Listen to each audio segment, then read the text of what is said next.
ప్రతి ఒక్కరు కూడా బైబిల్ తెలిసి మీరు అందరూ చూడవలసిన మనం చేస్తున్నారండి. ఎస్కేల్ గ్రంథము 37వ అధ్యాయము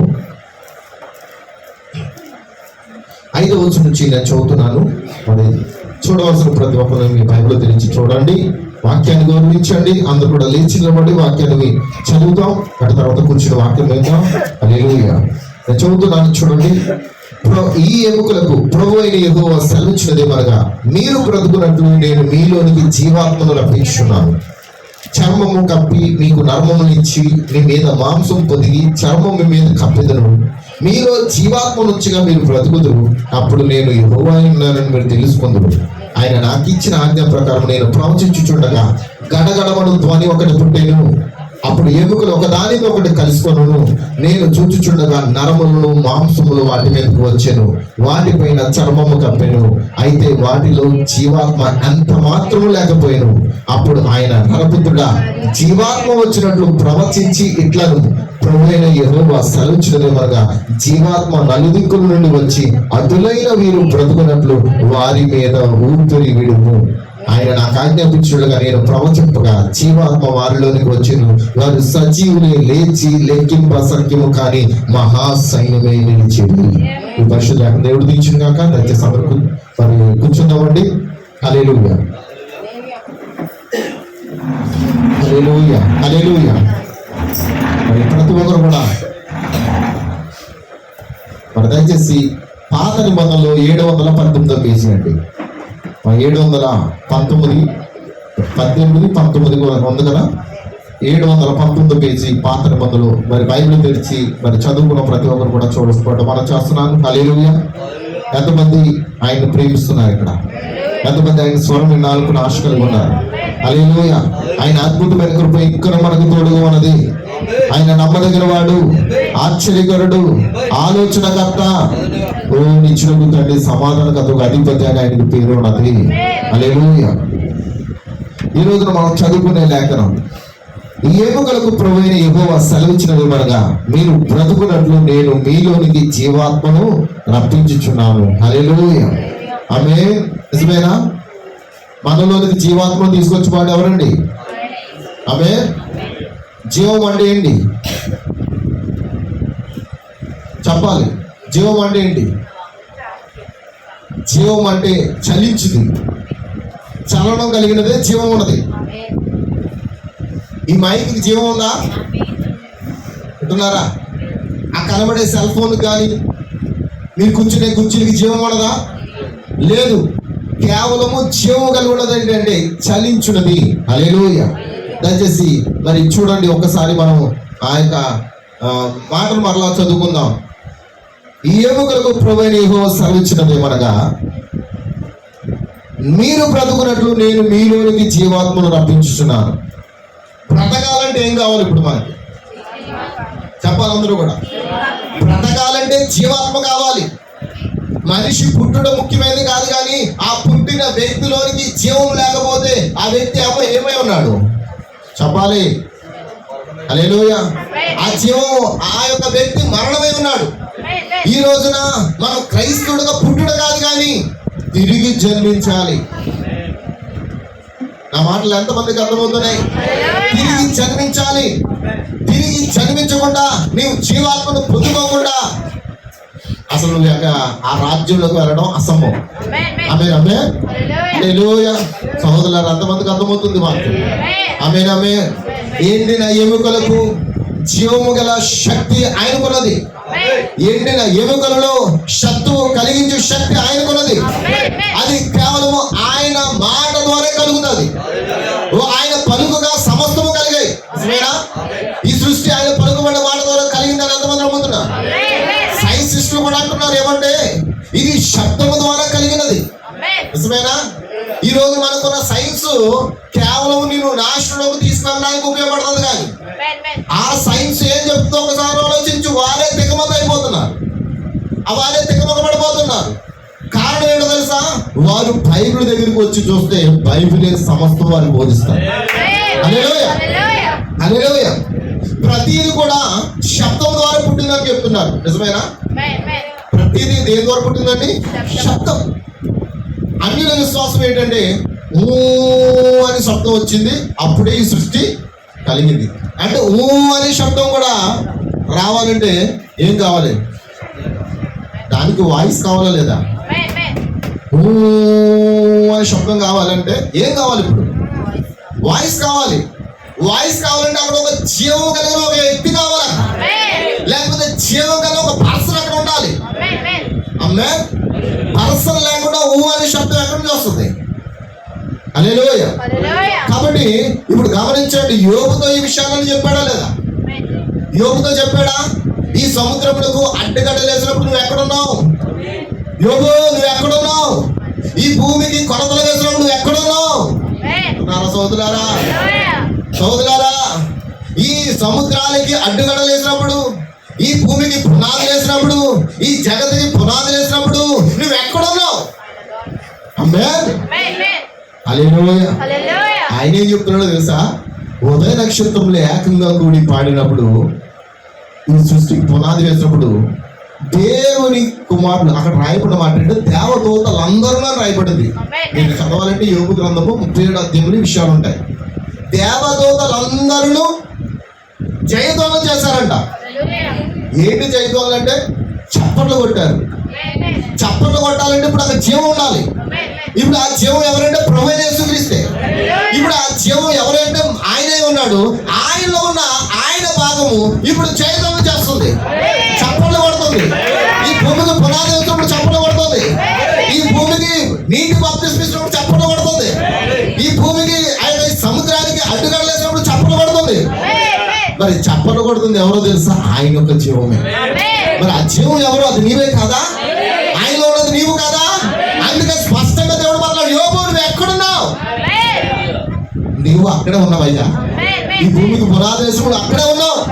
హల్లెలూయా. సముద్రానికి అడ్డుగడలు వేసినప్పుడు అక్కడే ఉన్నావు. ఉదయ నక్షత్రంలో పాడుతున్నప్పుడు అక్కడే ఉన్నావు. ఆమేన్. నక్షత్రం దేనితో పోల్చబడిందో తెలుసా? నక్షత్రములు మనకి పోలికగా ఉన్నాయి, అటు సాతానికి కూడా అది పోలికగా ఉంది. అందుకే యెషయా గ్రంథము 14 అధ్యాయంలో తేజో నక్షత్రమా, వేకువ చుక్క, నువ్వేంట్లో ఆకాశం నుండి పడిపోతుంది. ఆమేన్. ఇప్పుడు తేజో నక్షత్రం ఎవరు? తెలుగు బైబిల్లో తేజో నక్షత్రం రాయబడింది. నీకు లూసిఫర్ అన్న మాట వింటున్నారు సోదరులారా? లూసిఫర్ అన్న మాట తెలుగు బైబిల్లో ఎక్కడ కూడా కనబడదు. సాతాను పేరు ఏంటంటే అపవాది అంటాం. అపవాది, సాతాను ఇవి బిరుదులండి. వాడికి పేరు కదా. సాతాను అనేది పేరు కాదు, ఆడికి ఇవ్వబడిన గిఫ్ట్. కానీ ఏమంటారు? బిరుదు అంటారా? కొంతమందికి పురస్కారాలు ఇస్తారు కదండి, అవార్డుల. మెగాస్టార్, పవర్ స్టార్, ఈ స్టార్, ఆ స్టార్. నిజమేనా? మన వీధిలో ఎవరైనా బాగా రోడ్డుగా తిరుగుతున్నాడు ఆడుకో తీరాడతారు. మరి పులు వస్తున్నాడరా అంటారు. నిజమేనా? అడిగి ఇవ్వడం బిరుదు అది. నిజమేనా? చెప్పండి అమ్మా. అయితే మనకు ఒక బిరుదు ఉంది. నిజమేనా? ప్రతి మనిషికి ఒక బిరుదు ఆడతారు. నిన్ను కూడా ఒకసారి నన్ను అనేవారు, ఎవరు వీడు బీపీ రాయుడు అనేవారు నన్ను. అంటే నాకు బిరుదు అది, బీపీ రాయుడు. ఒక్కొక్కరు ఒక పేరు ఆడతారు లేదా? అలాగే అపవాది కూడా ఒక పేరు ఉంది. ఆడి పేరేమో లూసిఫర్, ఆడికి ఎవడో బిరుదండి సాతాను, అపవాది, మోసగాడు, ఇంకా చెప్పండి నరహంతకుడు, దోషకుడు, ఇంకా ఇంకా చెప్పండి అమ్మా. ఆడికి ఎన్ని బిరుదులు ఉన్నాయో. వాడు అన్నిటిలోనూ వాడు మంచిగా హ్యాపీగా సంతోషంగా ఉంటూ వాడు ఏం చేస్తున్నాడంటే ఆయన నక్షత్రములకు పైగా సింహాసనం వేసుకుని కూర్చోనుకున్నాడు. ఇప్పుడు ఆయన నక్షత్రాలు ఎవరు? ఆయన కుడి చేతిలో 7 నక్షత్రాలు. ఎంతమంది కనబడతారు? హల్లెలూయా. ఆయన కుడి చేతిలో 7 నక్షత్రాలు ఉన్నాయి. ఇప్పుడు నీవు కూడా ఏమై ఉన్నావు? నువ్వు కూడా ఆయన నక్షత్రమేనా? దానియేలు చెప్తున్నాడా? దానియేలు 12 అధ్యాయం చదవండి ఒకసారి.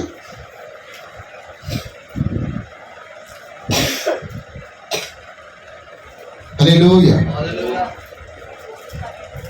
12:3 బుద్ధిమంతులైతే ఆకాశ మండలములోని జ్యోతిని పోలిన వారే ప్రకాశించెదరు.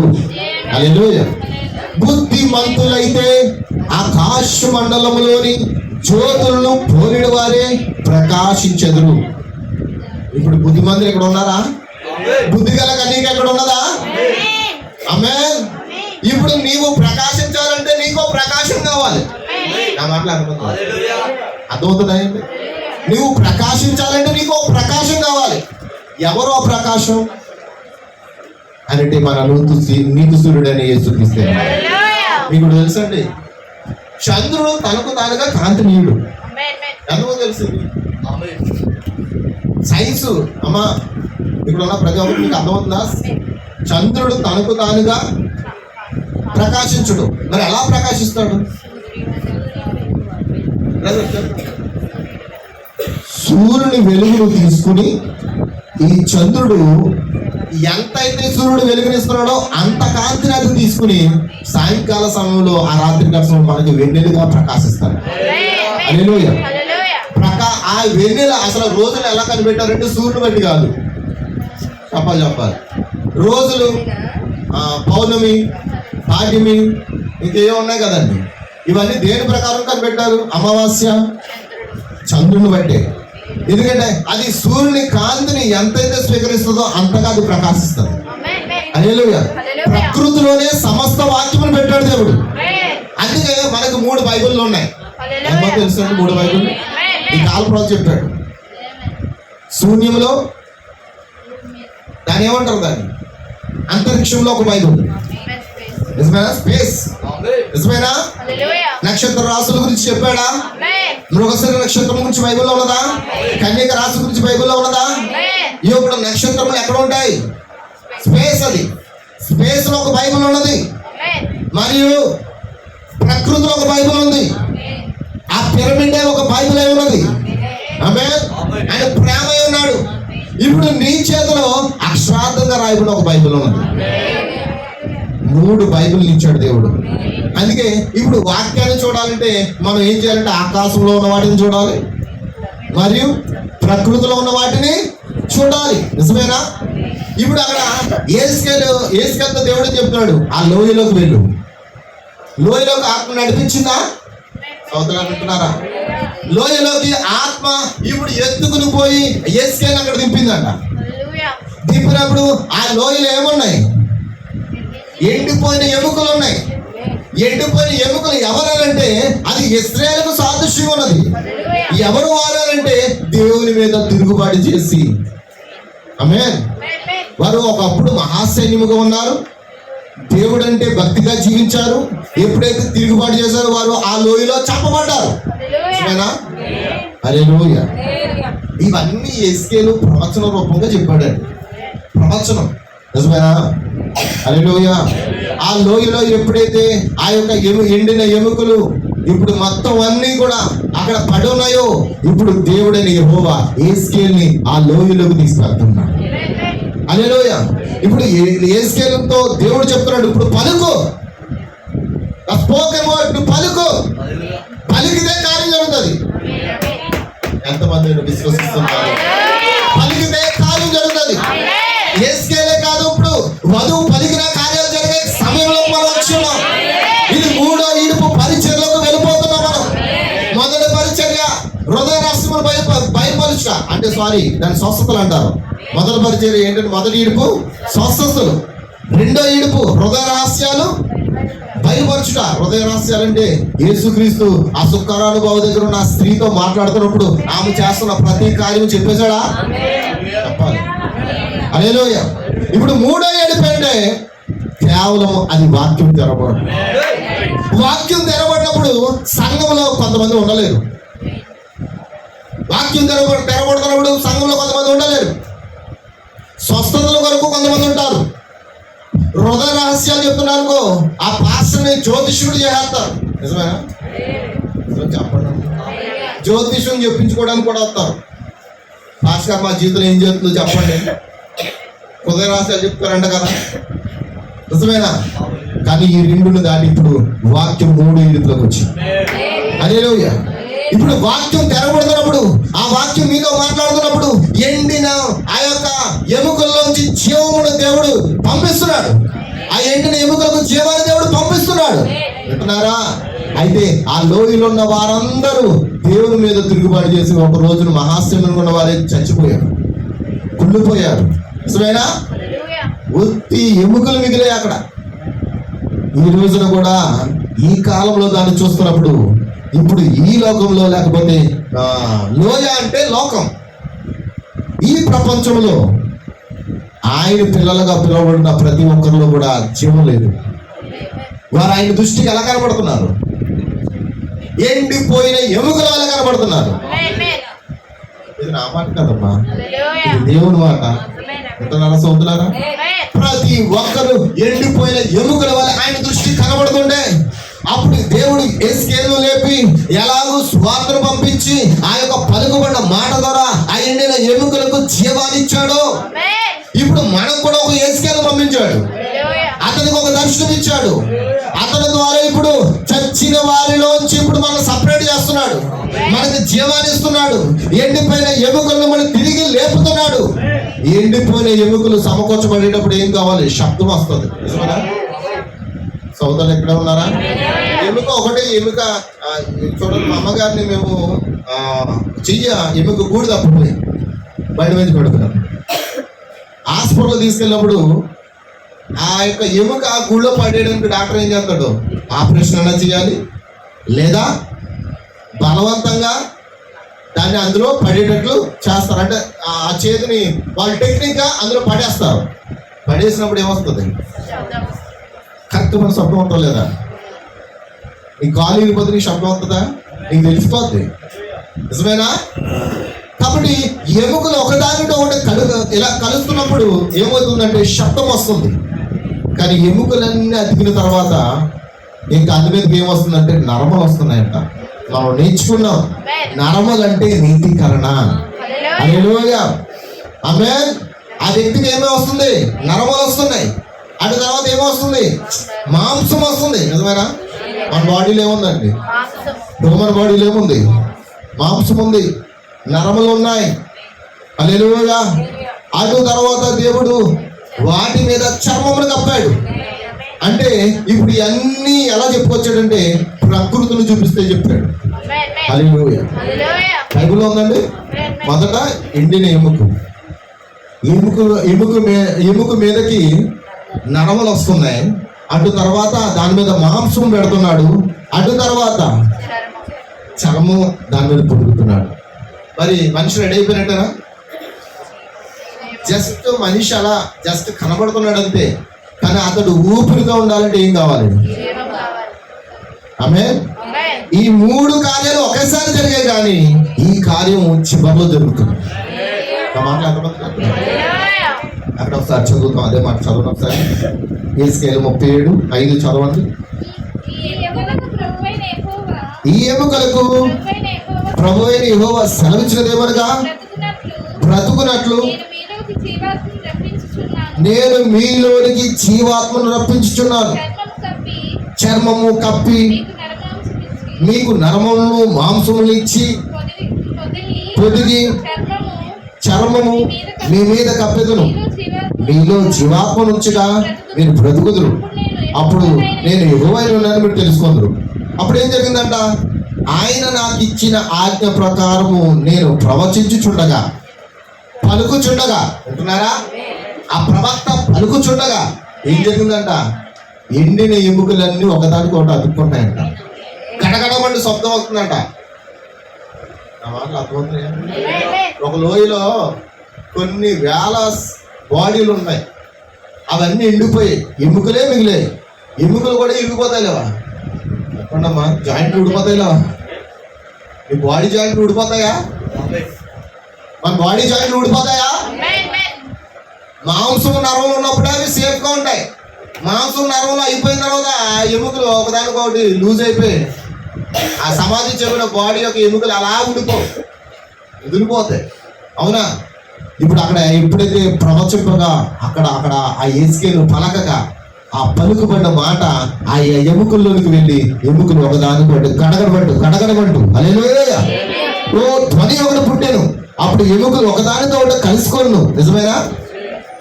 ఒక కార్యం జరిగిందా? ఎముకలన్నీ ఆ స్వరం రాగానే ఎముకలన్నీ ఒకదానితో ఒకటి చెప్పాలి. అమ్మ ఎవరు నిద్రమత్తులుగా ఉండదు. మనం జీవాత్మ పొందుకోవడానికి ఇక్కడ వచ్చినాం, పరిశుద్ధాత్మ పొందుకోవడానికి ఇక్కడికి వచ్చినాం.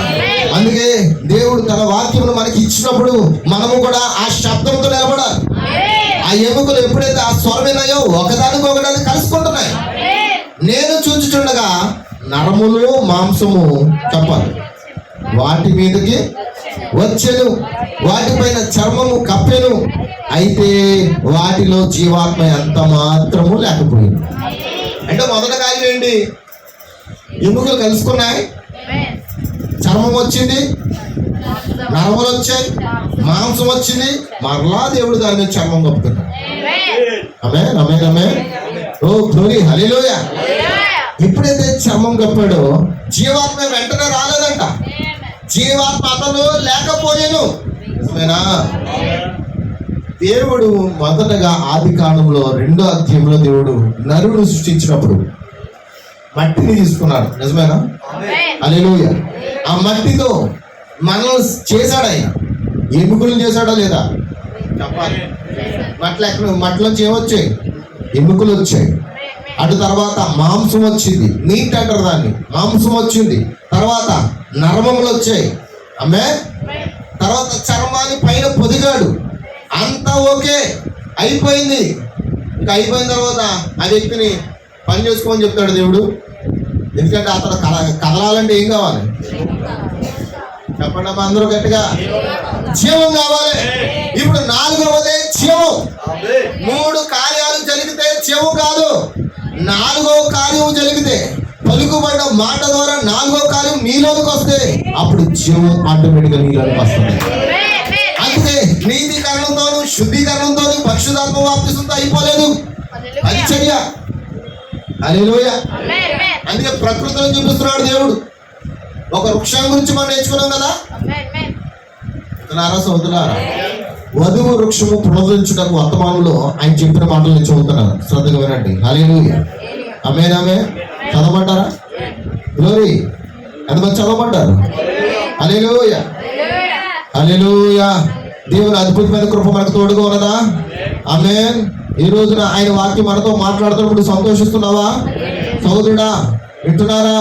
కాబట్టి ఈ రోజు వాక్యం నీతో ఏం మాట్లాడుతుందో ఒకసారి గ్రహించాలి నీవు. ఓ నిత్యగా నీతిగానో శుద్ధిగానో పరిశుద్ధాత్మ బాప్తిసం పొందుకుంటే సరిపోలేదు, కానీ ఇప్పుడు నీకు కావాల్సింది ఏంటంటే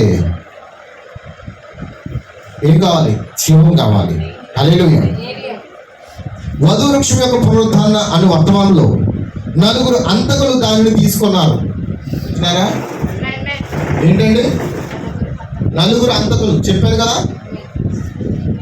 అమ్మ వింటున్నారా? ఎంతమంది అంతకులండి? 4 అంతకులు దాన్ని తీసుకున్నారు. 4 వర్తమానములు దాన్ని నాశనం చేశారు. 4 మరణ వర్తమానములు దాన్ని సిద్ధాంతంలోకి తీసుకుపోయారు. వింటున్నారా?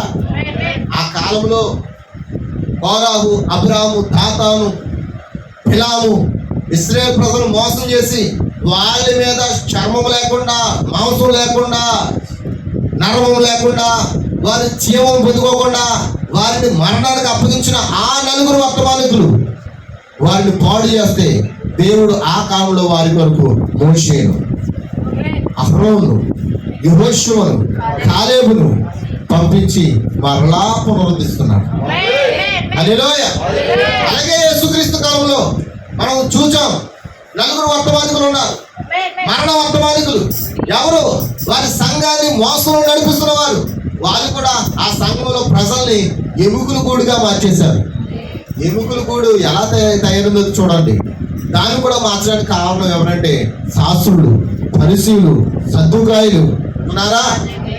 నిజమేనండి. శాస్త్రులు, ఫరిసీయులు, సద్దుకాయులు, రాజులు, యాజకులు వీళ్ళందరూ ఏకమై ఆ యొక్క సంఘములోనికి సిద్ధాంతాలను తీసుకొచ్చి వారిని కూడా ఏం చేశారు? ఎముకల గూడుగా మార్చేశారు. అప్పుడు దేవుడే స్వయంగా ఆ ఎముకల గూడుని మరలా జీవాత్మతో నింపడానికి మొదట బాప్తిస్మం ఇచ్చి యోహాను నింపాడు. తర్వాత ఆయనే దిగొచ్చాడు. అటు తర్వాత అపోస్తలులు పిలిచాడు. ఆమేన్. అటు తర్వాత ప్రవక్తలు పిలిచాడు. నమ్ముతున్నారు? ఇప్పుడు అదే కార్యము ఈ కాలంలో కూడా జరుగుతుంది. నిజమేనా? మీరు ఒక్కసారి బైబిల్ తెరిచి ప్రకటన గ్రంథము 9వ అధ్యాయం వాళ్ళు ఎందుకు ఎముకలుగా మారిపోయారో మనం చూడాలంటే ఆ ప్రవచనం ఇప్పుడు ఈ కాలంలో కూడా నెరవేరుతుందని చూడండి. తీసారా ప్రకటన గ్రంథం 9వ అధ్యాయం హల్లెలూయా 12వ వచనం నుంచి. మొదటి శ్రమ గతించును, ఇదిగో మరి 2 శ్రమలు ఇటు తర్వాత వచ్చును. అమ్మా, ఇది ప్రవచనమేనా? ఎవరు ప్రవచిస్తున్నారు? యోహాను ప్రవచిస్తున్నాడా?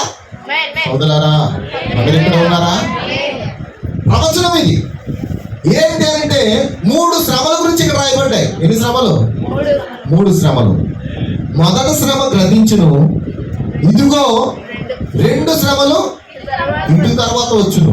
అటు తర్వాత కాదు, ఇటు తర్వాత. అంటే మొదటి శ్రమ అంటే మొదటి ప్రపంచ యుద్ధం. అప్పుడు మనం పుట్టలేదు. మొదటి ప్రపంచ యుద్ధం గురించి మన పిల్లలు చదువుకుంటున్నారు. చదువుకున్న వాళ్ళు ఎవరన్నా ఉంటే వారికి అర్థమవుతుంది.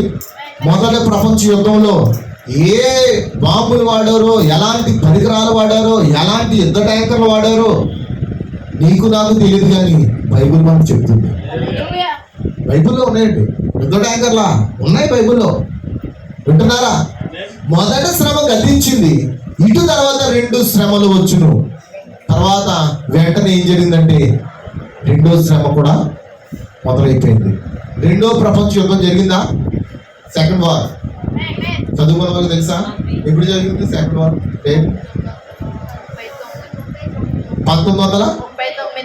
1939లో సెకండ్ వార్ ప్రారంభమైంది. 45లో ముగిపోయింది. నిజమేనా? 1914లో అనుకుంటా ఫస్ట్ వరల్డ్. అంతేనా? ఫస్ట్ వార్ ఎప్పుడు? 1914లో ప్రారంభమైంది. 1918లో 19లోనా ముగిపోయింది. నిజమేనా? అంటే బైబిల్ దాని గురించి సాక్షి ఇస్తుందా? అంటే ముందే చెప్పాడు దేవుడు. యాస్, హల్లెలూయా. ఈ ప్రపంచానికి ఏమవుతుందో ముందుగా చెప్పాడు. నీకేం జరుగుతుందో ముందుగానే చెప్పాడు. నీవేమవుతావో కూడా దేవుడు ముందుగానే చెప్పాడు. వాక్యాన్ని విశ్వసించిన వాడు ఏమవుతాడో బైబిల్ ముందుగానే చెప్పబడింది. హల్లెలూయా. ఆమేన్.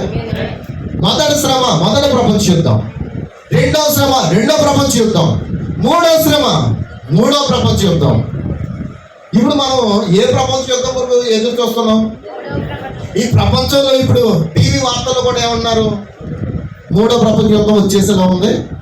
ఆల్రెడీ దేశం మీదకి దేశాలు లేచిపోతున్నాయి. 3వ ప్రపంచ యుద్ధం రావడానికి కారణం ఏంటో తెలుసా? ఆయిల్ కుదువైపోతుంది. ఏంటది? ఆయిల్. ఏం ఆయిల్?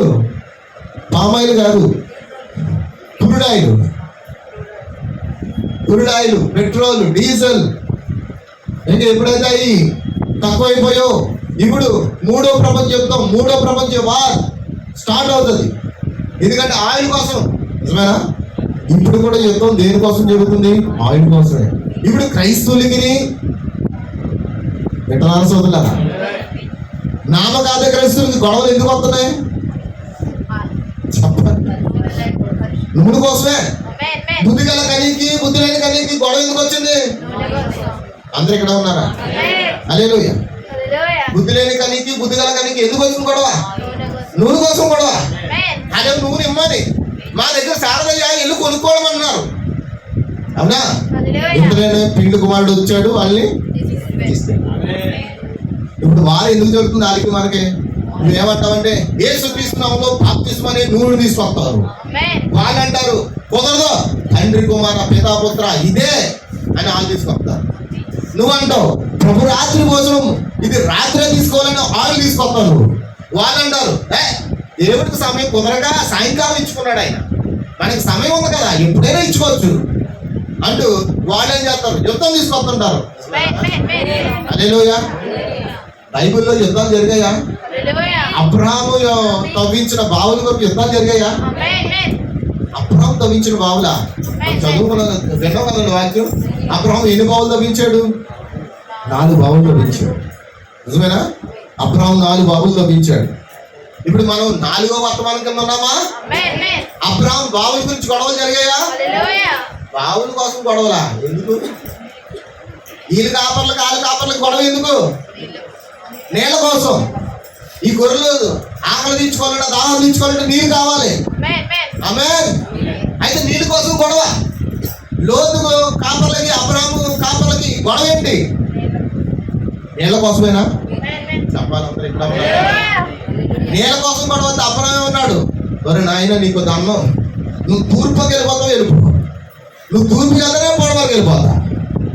నువ్వు ఉత్తరానికి వెళ్తా, నేను పశ్చిమానికి వెళ్ళిపోతా. నీకే చాయిస్ ఇస్తున్నాను అన్నాడా లేదా? హల్లెలూయా. ఈ గొడవలు ఎందుకు వల్ల వస్తున్నాయంటే ఆయిల్ వల్ల. ఆమేన్. ఇప్పుడు రెండో ప్రపంచ యుద్ధం అయిపోయింది, మూడో ప్రపంచ యుద్ధం వస్తుంది.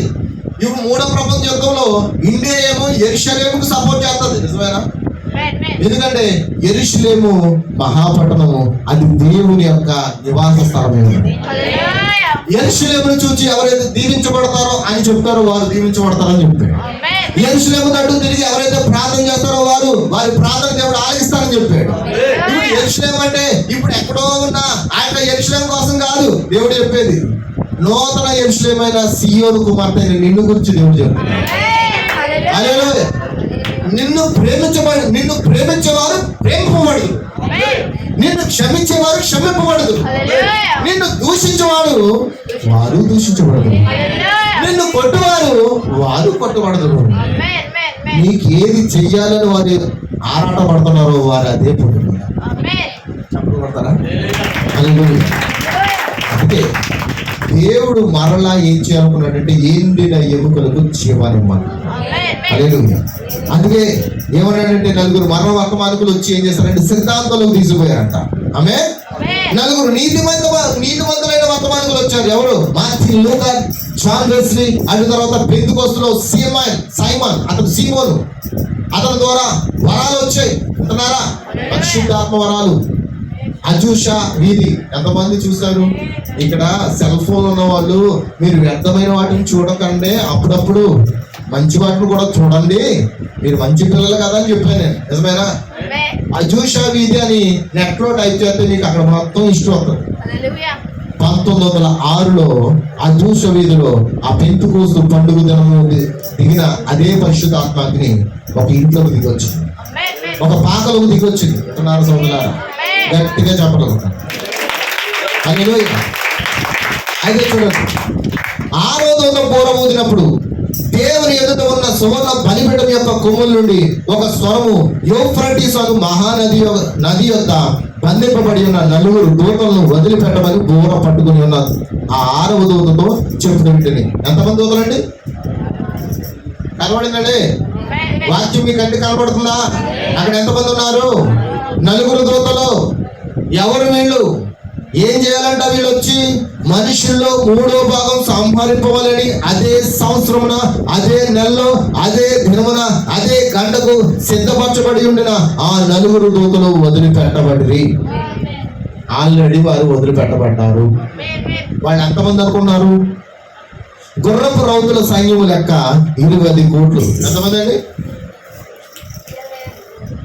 ఎంతమంది? వీళ్ళు ఎవరు అనుకున్నారు? 20 కోట్లు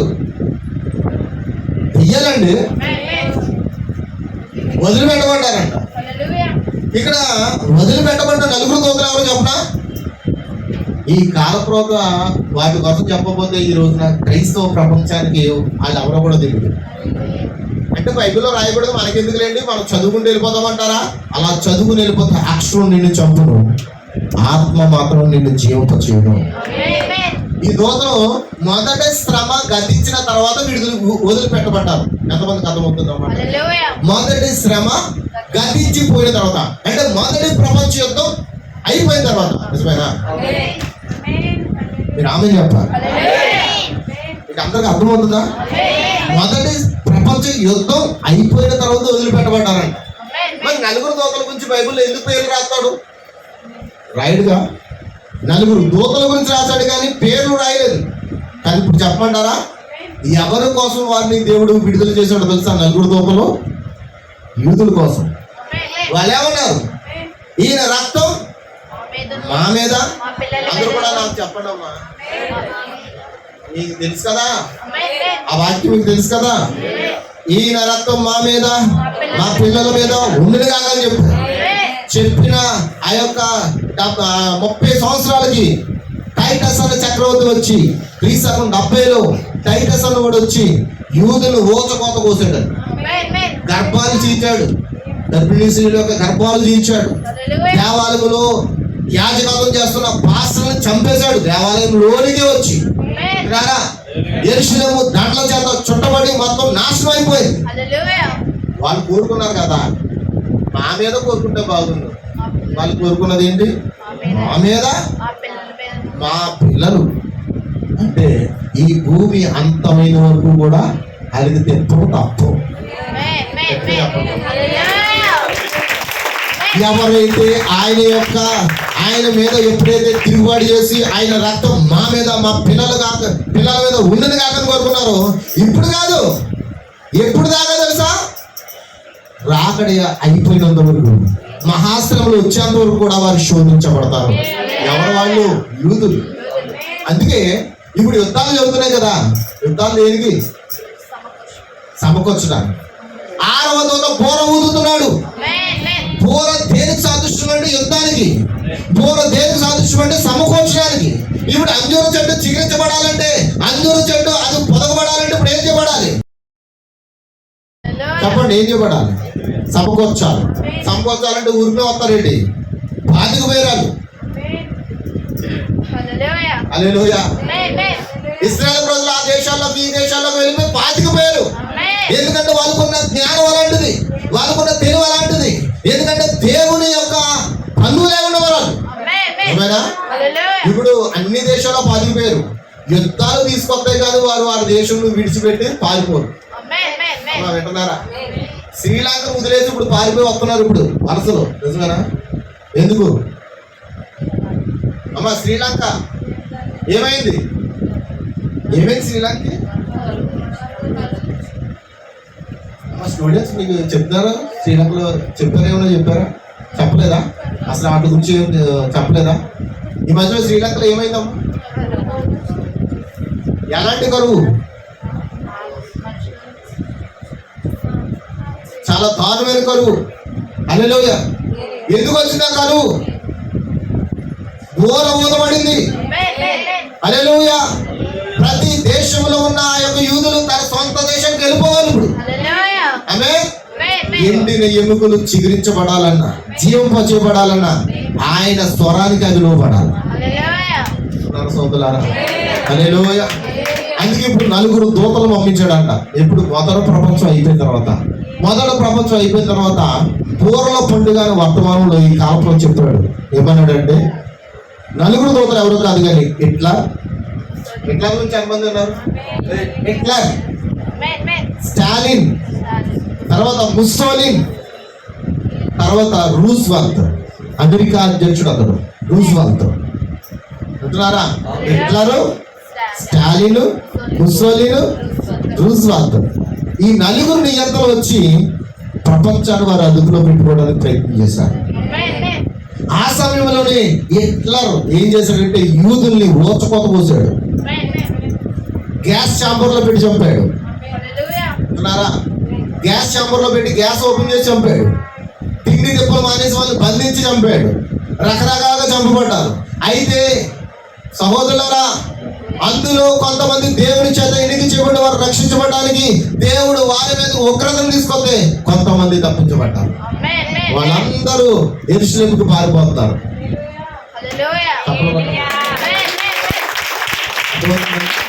అంటే ఎండిన ఎముకలకు మళ్ళా దేవుడు ఏమో అనుకున్నాడు?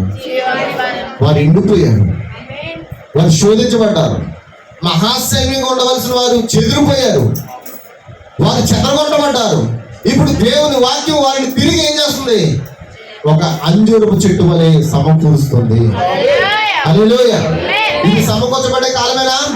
ఇప్పుడు యూదులు సమకూర్చబడితే ఎవరు సమకూర్చబడాలి? సోదరులారా చెప్పండి. యూదులు సమకూర్చబడితే ఎవరు సమకూర్చబడాలి? ఇప్పుడు వధువు సమకూర్చబడే కాలం ఇది. మనం కూడా ఆ డినామినేషన్ ఈ డినామినేషన్ చెదరగొట్టబడి ఉన్నాం. అయితే ఇప్పుడు స్వరము మనం తాకిందే.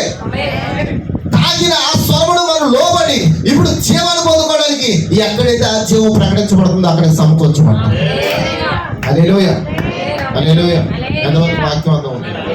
ఆమేన్, ఆమేన్. హల్లెలూయా.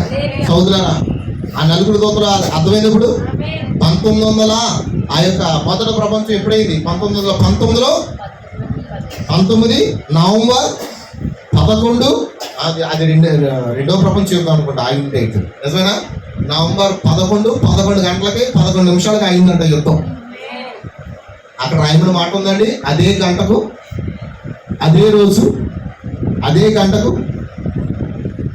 వారు విడుదల చేపట్టారంట. సహోదరులారా, రెండో ప్రపంచ యుద్ధం ఎప్పుడైందమ్మా? 45. అక్కడ రాయబడిన మాట చూడండి, 15వ వచనం. మనుషుల్లో 3వ భాగంలో సంహరింపమని అదే సంవత్సరమున, అదే నెలలో, అదే దినమున, వింటున్నారా? అదే సంవత్సరం, అదే నెల, అదే దినమున, అదే గంటకు సిద్ధపరచబడిన ఆ 4 దూతలు వదిలిపెట్టబడి. ఎంతమంది అంటే 20 కోట్లు దెయ్యాలు. ఏంటండి వదలారా? ఎన్ని దెయ్యాలు? ఇప్పుడు మీతో పోరాటానికి ఎన్ని దెయ్యాలు వచ్చాయి? 20 కోట్లు దెయ్యాలు. అవి నీ కంటికి కనబడవు. ఆ దెయ్యానికి ఏం పేర్లు పెడతావు నువ్వు? అపవాదిగానికి ఏం పేర్లు పెడతావు? మోసపరుచు ఆత్మలు, భ్రమపరుచు ఆత్మలు, లానలు చేయు ఆత్మలు. ఆమేన్. వధువును సైతం కూడా మోసపరుచు ఆత్మలు ఇప్పుడు వదిలిపెట్టబడ్డాయి. ఎవరు మోసపోతారంటే వధువు కాని వారు మోసపోతారు. ఆ దెయ్యాలు వారిని మోసం చేస్తాయి, వారిని నరకంలోకి లాగిపోతాయి. ఆమేన్. అన్నారా? వాళ్ళ పని ఏంటి? దెయ్యాల పని ఏంటి? నేను నరకంలో తీసుకుపోవడానికి. కానీ దేవుడు ఎండిన ఎముకలకు జీవించినట్లుగా ఈ రోజు నిన్ను సమకూర్చి నీకు జీవానిస్తున్నాడు. ఎంతమంది సంతోషిస్తున్నారు? హల్లెలూయా. అందుకే అసలు జీవం ఎప్పుడు వచ్చిందో దాని గురించి చూసి మరి ఈరోజు మనం మరి కొత్త వాక్యాన్ని మనం నేర్చుకుని ముగించుకుందాం. హల్లెలూయా. ఎంతమంది హ్యాపీగా ఉన్నారు? ఇప్పుడు డల్లాగా ఉండగా ఈరోజు దేవుడు చెదరపోయిన వారిని సమకూర్చాడు. ఇది బైబిల్ విషయం. ఇది మత్తయి సువార్త 24వ అధ్యాయంలో మాట రాయబడి ఉంది. ఓ నలుదిక్కుల్ని ఆయన పంపించి ఆయన పూర్వం పంపించాడు. ఒకసారి చూడండి, అప్పుడు ఆ మాట కూడా చదవండి. మత్తయి సువార్త 24వ అధ్యాయం తీయండి ఒకసారి. ఈసారి 31 చదవండి. మరియు ఆయన గొప్ప పూలతో తన దూతల పంపును, వారు ఆకాశం యొక్క ఈ చివరి నుండి ఆ చివరి వరకు నలుదిక్కు నుండి ఆయన ఏర్పరచుకుని వారిని. ఎవరినాడా? ఎవరిని? అంటే వినపట్లేదు నాకు. మీ మాట ఈ మైక్లో లాగాలి. ఎవరు? అందుకే మత్తయి సువార్త, అదే మత్తయి సువార్త 22వ అధ్యాయంలో అన్నాడంటే, కాగా పిలువబడినవారు, పిలువబడిన క్రైస్తవులు అనేకులు, ఏర్పాటు చేయబడిన వారు కొద్దిమంది. మరి కొద్ది మందికి దేవుడు తన వాక్యాన్ని ఇస్తున్నాడు. హల్లెలూయా. ఆ వాక్యంలో జీవం ఉన్నది. అందుకే ఈ రోజున చూడండి, ఆయన ఏర్పరచుకొని వారిని వారు పోగు చేతురు. అందుకే పోగు చేయడానికి ఏం కావాలి? పూర కావాలి. అందుకే పూర శబ్దం ఏం చేస్తుందంటే యూదులను సమకూరుస్తుంది. అదే పూర శబ్దము మనల్ని కూడా సమకూరుస్తుంది. అందుకే 7వ పలుకు దినముల్లో అతడు బోర ఊదబోచుండగా దేవుడు తన దాసులకు ప్రవక్తలకు తెలిపిన సువార్త ప్రకారము దేవుని మర్మములను సమాప్తమని చెప్పాడు. హల్లెలూయా. ఇప్పుడు ఈ విషయాలని సమాప్తమైపోయిన దినాల్లో ఉన్నాం. రెండో ప్రపంచ యుద్ధం అయిపోయింది. 20 కోట్ల దెయ్యాలు ఇప్పుడు తన వధువుని హింసించడానికి వచ్చాయి. అయితే నువ్వు పోరాడదు దేవుడు అన్నాడు పౌలు. దేంతో పోరాడాలి? ఆకాశ మండలంలో వాయుమండలాధిపతితో మనం పోరాడాలి. 20 కోట్ల దెయ్యాలతో పోరాడాలి. ఎలా వస్తాయి దెయ్యాలు?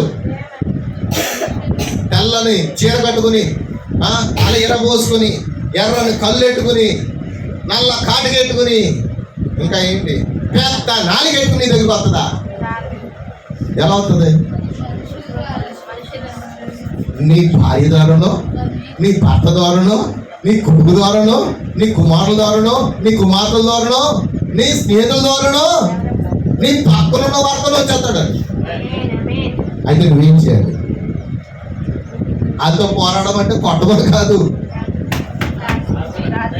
వాళ్ళతో పోరాడాలంటే నువ్వు పోరాడు శక్తిని కలిగి ఉండాలి. పౌలు చెప్తున్నాడు, నీ నడుములకు సత్యమైన గట్టిని కట్టుకోండి. ఆమేన్. బంగారు గట్టిని కట్టుకోండి. ఆయన ఇచ్చిన కవచములు ధరించండి. ఆయన ఇచ్చిన రక్షణ యుద్ధం ప్రారంభించండి. వాడిని ఎదుట నిలవలేడు. మత్తయి సువార్త 16 ఏం చెప్పాడు? పాతాళ లోక ద్వారములు నీ ఎదుట నిలవ నేరవు. నమ్ముతున్నారు? ఆయన అద్భుతమైన కృప ఈ రోజు మనతో మాట్లాడుచున్నాడు. ఎండిన ఎముకలు ఈ కాలంలో కూడా ఉన్నాయి. ఆమె యేసుగారు దర్శనం చూచాడు, ఇప్పుడు జరిగిపోతుంది. అందుకే దేవుడే ఉన్నాడు. ఒక్కసారి ఎఫెసీయులకు రాసిన పత్రిక 5:14 వచ్చింది.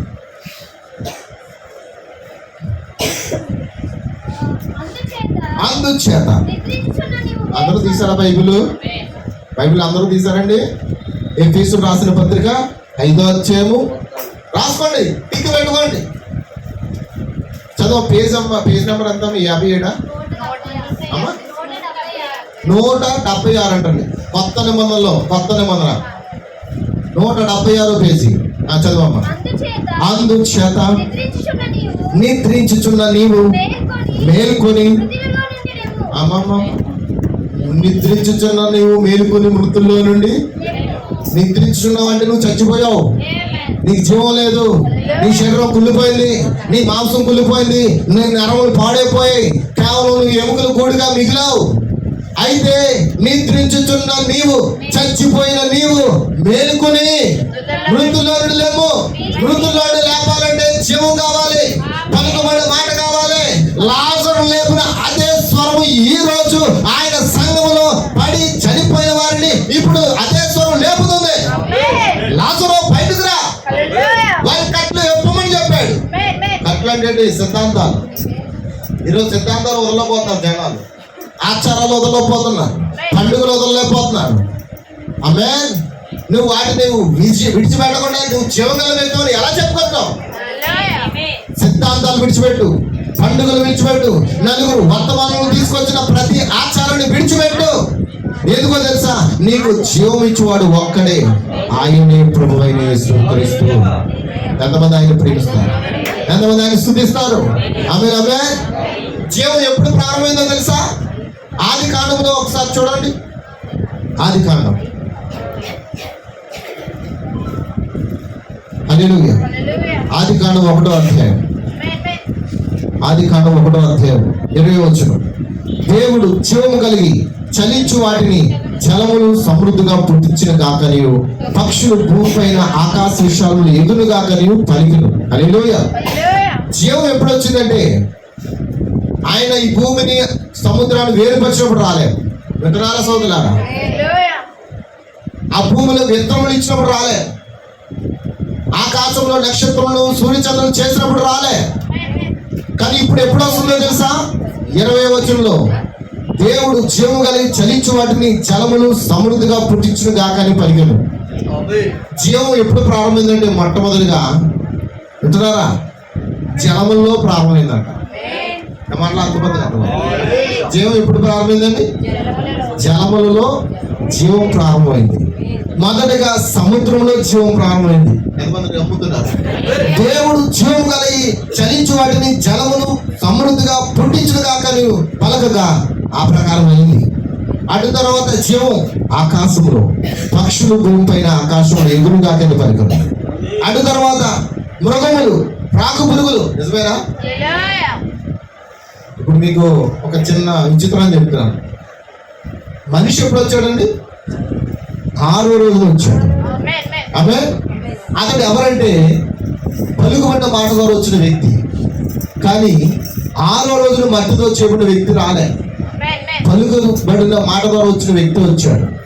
ఇప్పుడు జీవం ఎప్పుడు వచ్చిందంటే చివరిలో వచ్చింది. ఇప్పుడు జీవాత్మను తీసుకొచ్చి ఆ నరుల్లో పెట్టాడా లేదా? ఆమేన్. వింటున్నారా? ఇప్పుడు మనిషి జీవించేటప్పుడు మొట్టమొదటిగా ఆ నీటిలోనే చేపగా సిద్ధపడతాడు. నా మాట తప్పుగా అర్థం చేసుకోవద్దు. వింటున్నారా? మనిషి ఆ యొక్క తల్లి యొక్క గర్భంలో నీటిలో ఒక చేప పిల్లలా సిద్ధపడతాడు. నిజమేనా? చేప గుడ్డ ఎంత ఉంటుందండి?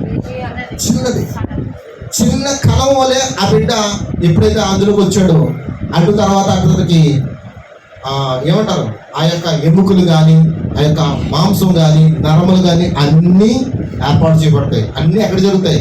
వాటర్లోనా, ఉమ్మ నీటిలోనే కదా అన్ని జరుగుతాయి.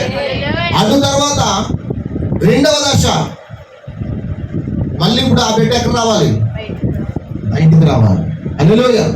ఆ బిడ్డ బయటకు వచ్చిన తర్వాత మరి ఆ బిడ్డను బ్రతుకున్నాడా చచ్చిపోవడో తెలియాలంటే ఏం కావాలి?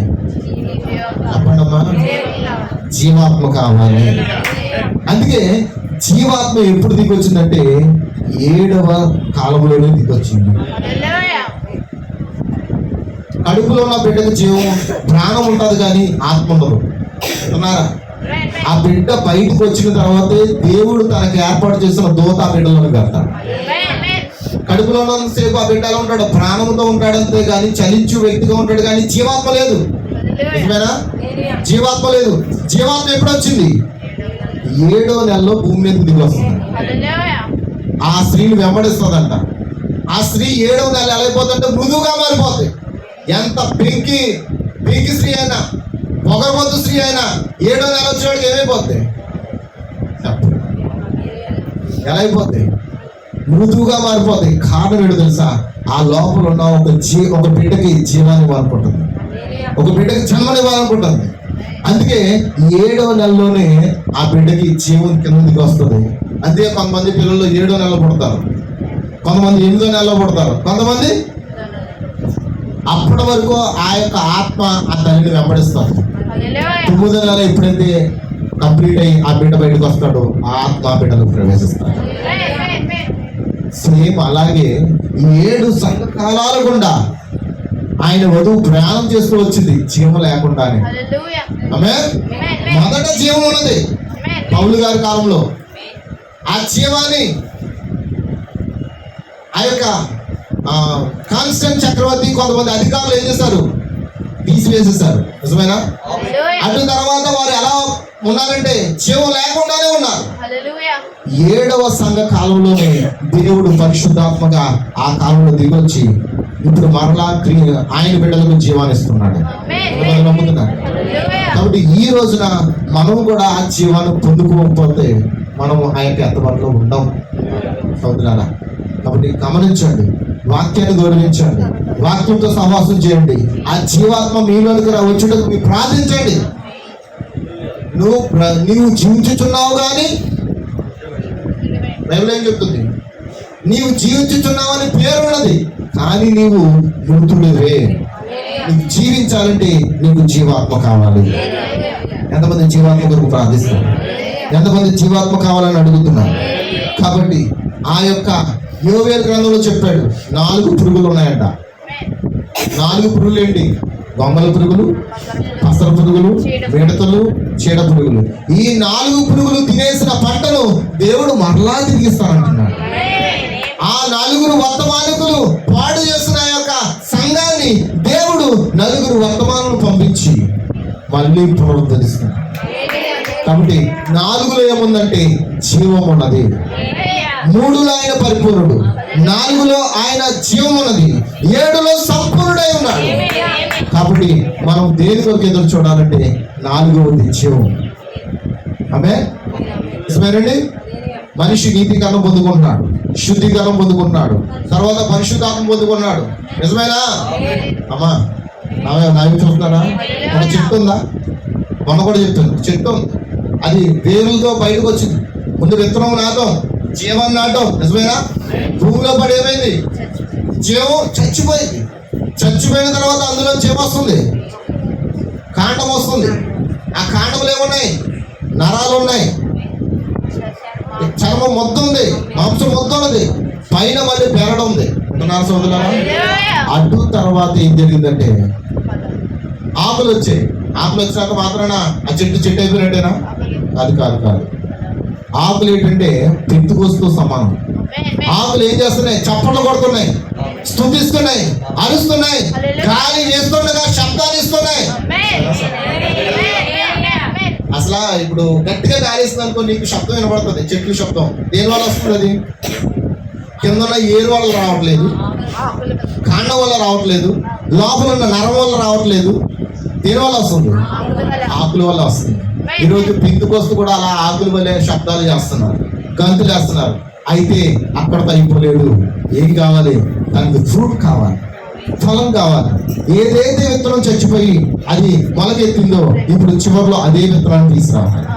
అందుకే ఆ దాన్ని తీసుకురావడానికి దేవుడు ఈ 4వ కాలములో 4వ ఏలియాను తీసుకొచ్చాడు, 4వ వర్తమానం తీసుకొచ్చాడు. ఆమేన్. నిజమేనా? నిజమేనండి. 4వ ముద్ర ద్వారా మనం ఏమో ఎగురుచున్న పక్షిరాజుతో పోల్చబడి ఉన్నాం. హల్లెలూయా. మనం ఎగిరిపోవడానికి సిద్ధంగా ఉన్నాం. 4వ కార్యమే జీవమై ఉన్నది. కాబట్టి జీవాత్మ కొరకు ప్రార్థించండి, అది మీకు ప్రత్యక్షిస్తుంది. దేవునితో మిమ్మల్ని నిలబడుతుంది. దేవుని సన్నిధిలో వాక్యంతో మిమ్మల్ని నిలబడుతుంది. దేవుడు మిమ్మల్ని దీవించుగాక. దయచేసి అందరూ కూడా లేచి పడదామండి. హల్లెలూయా. అందరూ కూడా ప్రార్థన